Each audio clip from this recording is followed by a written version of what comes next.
What is going on, everybody? I am back with a brand new video, and today I have a bit of an interesting one, at least for myself, comparing the Halo Roadrunner to the Halo Sidewinder. So these flight numbers are very similar. Slap them up on the screen right now. And I'm just super curious about how this comparison is going to go. I really haven't thrown the Halo Roadrunner in a while. In fact, this one's worth some money right now just because it is an older USDGC run. I had it on my shelf, so we're gonna throw it. First hole is going to be a par 4 at 465 feet. I'm gonna try and start these off on some flat releases.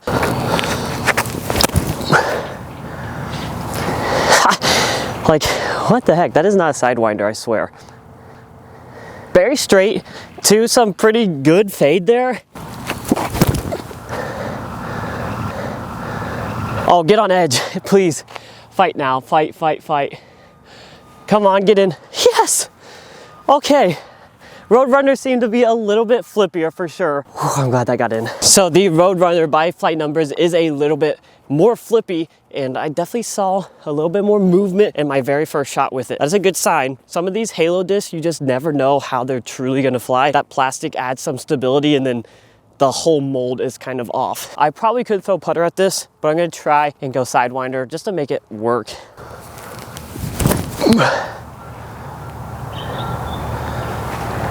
That was pretty good. If I threw putter there, I don't think I would have got it that far. Now this is a little bit more standard, I think, for my putter.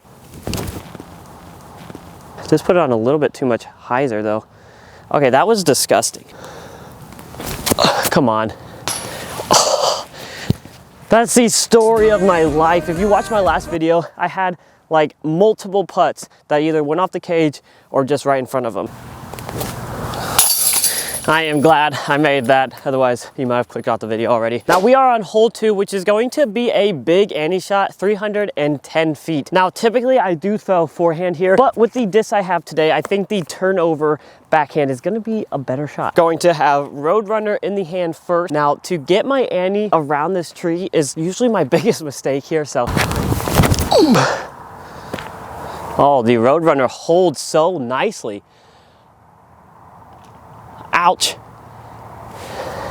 Wow, I really enjoyed how that Roadrunner flew there. I put it on quite a bit of ante, and you could see how it rode the whole entire way, but it was going to land flat if it didn't hit that tree.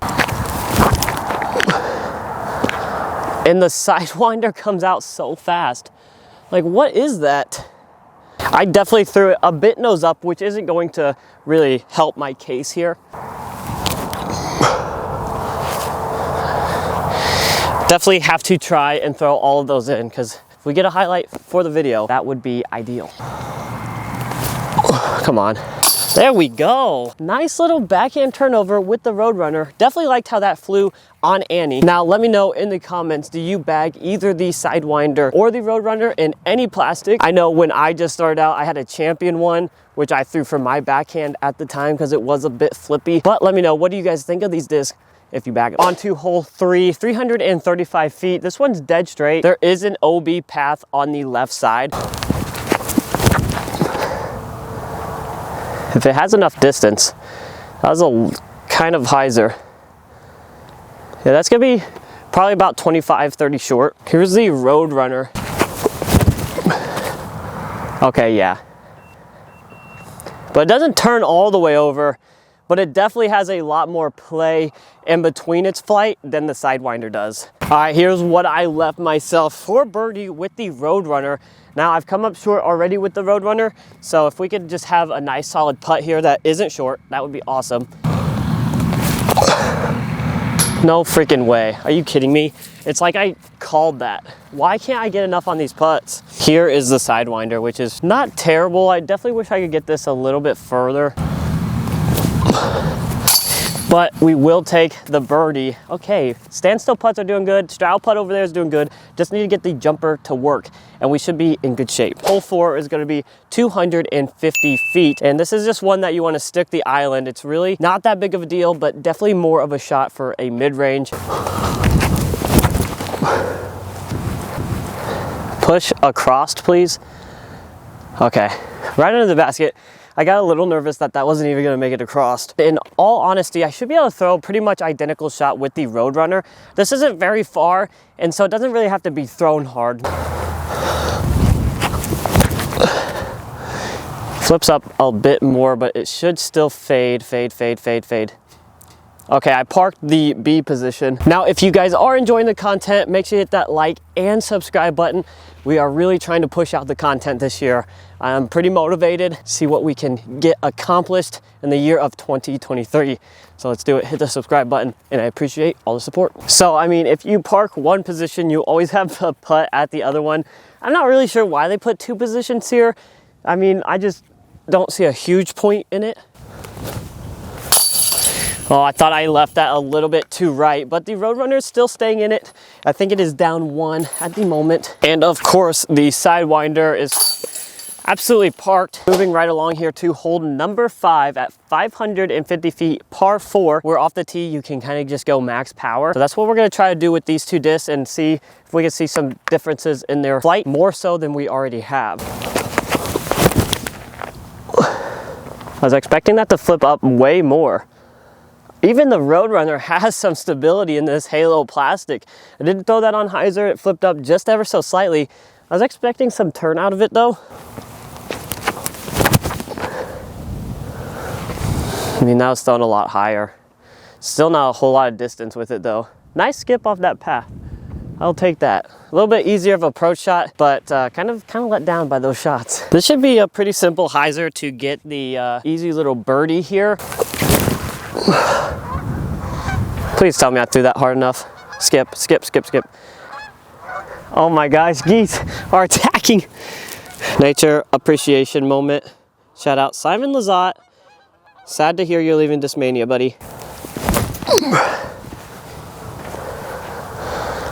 Absolutely parked. Yes, we will take that for the Sidewinder, but we do need to make a putt for that Roadrunner. Oh my gosh. I guess I'm glad that I can have a second chance at this. Woo, good catch. Now we are moving on to hole 18, a par 3 at 360 feet, which I don't think I've actually ever seen it in this placement. So this is just kind of a straight shot to hyzer. Should be perfect for the Sidewinder. And if we can make the Roadrunner kind of stay on that straight line, it should be pretty good. Oh my goodness.